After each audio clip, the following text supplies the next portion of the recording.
Hello mga ka-Twin Bell. Good morning, good evening, good afternoon. Terry, bakit ka naman ganyan, Terry? Bigla-bigla ka na lang naman sumusulpo. Baby Terra.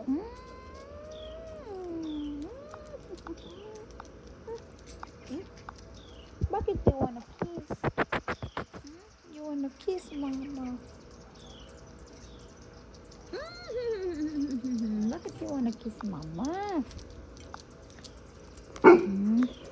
Ayan.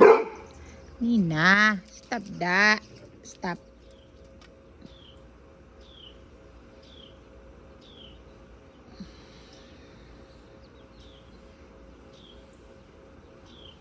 Kumusta mga ka-Twin Bell? Ay, magpapahinga lang kami dito sa labas. Piyaw na? Piyaw na? Piyaw na? Piyaw na? Where is Fiona? Where are you, baby?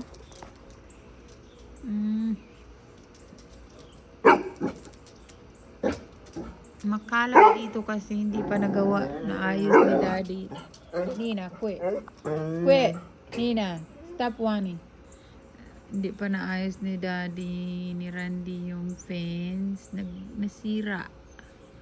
Tapos wala namang nagmamayari sa fence. Walang umaamin kung kanino may-ari ang fence. Ito, pinix niya na yan.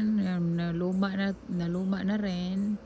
Siya rin ang ano na lang. Kasi hindi din inangkin ng kapitbahay.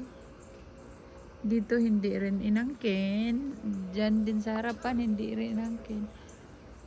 So sa amin daw tong fence. Nakaharap man sa ano. Ngayon hinarap na dito sa amin kasi sa amin man.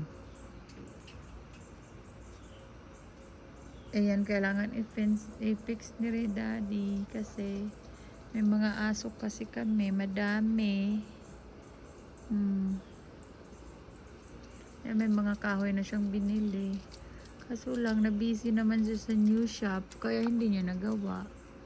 So, pagbalik niya, next time, yan daw yung magiging project niya. 1 week.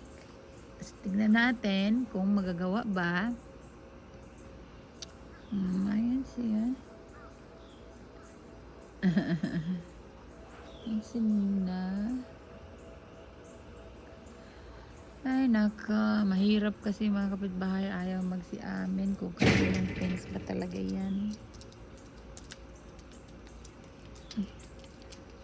Dapat hati-hati na lang. Alright mga ka-Twin Bell. Update lang tayo.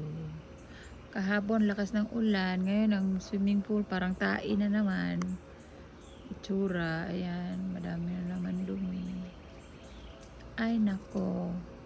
Nakakapagod na may swimming pool. Hindi naman ako natutong lumangoy. Yeah. Hindi naman ako natutong lumangoy. Kaya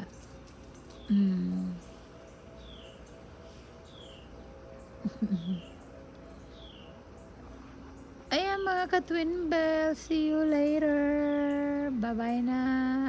Short update lang to. Thank you so much.